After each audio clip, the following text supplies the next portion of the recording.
ஒருமுகம் பக்தர்களுக்கு, மறுமுகம் சனி பகவானுக்கு. சனிதோஷம் தீர்த்து வைக்கும் போகர் உருவாக்கிய நவபாஷண பைரவர்.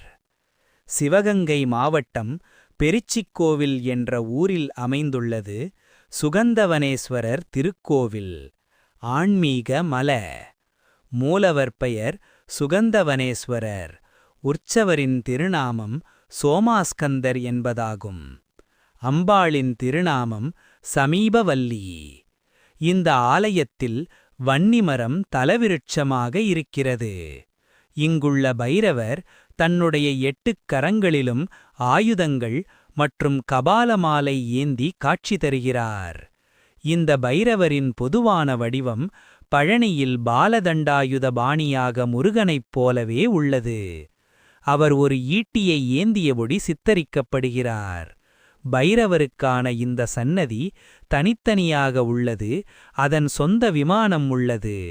இது அசாதாரணமானது, ஆனால் இந்த கோவிலில் பைரவரின் முக்கியத்துவத்தையும் குறிக்கிறது. அவருக்கு அருகில் 3 பேர் வணங்கிய நிலையில் உள்ளனர். அதோடு பைரவரின் நாய் வாகனத்தை பிடித்தபடி பாலதேவர் அருள்கிறார். பைரவர் ஒரு காலத்தில் சனீஸ்வரனின் வாத நோயை குணப்படுத்தினார். எனவே சனியின் குழுவாகக் கருதப்படுகிறார். சனி ஒரு தனிச்சன்னதியில், எனவே ஓதை சனீஸ்வரன் என்று அழைக்கப்படுகிறது. ஒரு வன்னிமரத்தின் அடியில் வீற்றிருக்கிறார்.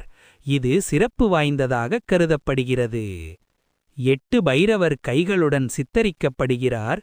ஒவ்வொன்றும் ஒரு ஆயுதத்தை ஏந்தியபடி மண்டை ஓடுகளாலான மாலையை அணிந்துள்ளார். ஒரு கை ரத்தம் சொட்ட சொட்ட சொட்ட சொட்ட சொட்ட சொட்ட சொட்ட சொட்ட சொட்ட சொட்ட சொட்ட சொட்ட சொட்ட சொட்ட சொட்ட ஒரு தலையைக் கொண்டுள்ளது. அதை அவரது வாகனமான நாயால் சுமந்து செல்கிறது. பௌர்ணமிதோறும் மாலை வேளையில் இந்த பைரவருக்கு சிறப்பு பூஜைகள் செய்யப்படுகின்றன. காசி பைரவர் தனிச்சன்னதியில் வீற்றிருக்கிறார். இந்த சிலை நவபாஷாணத்தால் ஆனது சொல்கிறார்கள் என்றும் இதனை போகர் சித்தர் செய்ததாகவும் ஆன்மமல. மேலும் பழனியிலுள்ள நவபாஷாண முருகன் சிலையை செய்வதற்கு முன்பாகவே இந்த பைரவர் சிலையை போகர் செய்ததாகவும் செவிவழிச் செய்தி ஒன்றுள்ளது.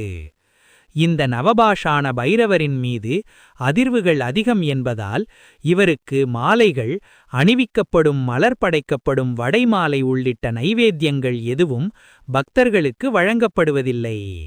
சன்னதியின் கூரை மீது போடப்படும் வடைகளை பறவைகள் கூட சாப்பிடுவதில்லை. பைரவருக்கு அபிஷேகிக்கப்படும் தீர்த்தம் கூட பக்தர்கள் தொட முடியாதபடி கோவிலுக்கு வெளியே விழுமாறு அமைக்கப்பட்டுள்ளது. இந்த பைரவருக்கு 2 முகங்கள் உண்டு என்கிறார்கள். பின்புற முகத்தை மனிதர்களால் காண முடியாது. அந்த முகத்தால் வன்னிமரத்தின் அடியில் வீற்றிருக்கும் சனீஸ்வரருக்கு மட்டும் காட்சி தருவதாக ஐதீகம். நுழைக்கிறார்கள். இவரை வழிபாடு செய்தால் ஆண்டபிள்ளை நாயனார் சனிதோஷ நிவர்த்தி, பித்ருசாபம், ஸ்திரீதோஷம், சகல பாபம், நீண்டகால நோய்கள் நீங்கும்.